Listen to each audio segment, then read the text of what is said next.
तर यानंतर बातमी पुण्यातील आयुष कोमकर हत्या प्रकरणात एक मोठी अपडेट समोर येते आहे। पुणे पोलिसांनी आंदेकर टोळीतील 8 जणांना अटक केली। यामध्ये या आंदेकर टोळीचा प्रमुख बंडू आंदेकर ची मुलगी आणि 2 नातू देखील आहेत अशी माहिती समोर आली आहे। यश पाटील, अमन पठाण यांनी गोळीबार केल्याची माहिती पोलिसांनी दिलेली आहे।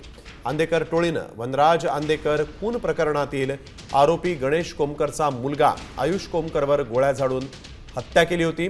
टोळी युद्धातून ही हत्या करण्यात आलेली होती।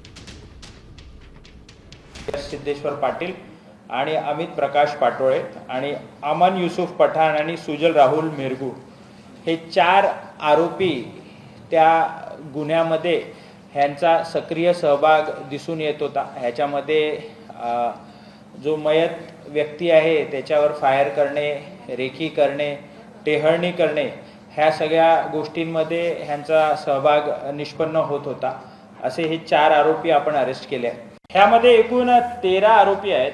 13 पैकी 8 आरोपी आम्ही अरेस्ट केलेले आहेत। अजून 5 आरोपी आम्ही अरेस्ट करणार आहेत। त्यांचे जे इंस्टाग्रामवरचे फॉलोअर्स आहेत, सपोर्टर्स आहेत, त्यांना पण ट्रॅक करण्याचं काम हे ऑलरेडी आम्ही सुरू केलेलं आहे आणि त्यांच्यावर सुद्धा योग्य आता isakal.com आहे देशातील नंबर 1 ची मराठी न्यूज वेबसाईट। प्रत्येक अपडेटसाठी isakal.com ला नक्की भेट द्या।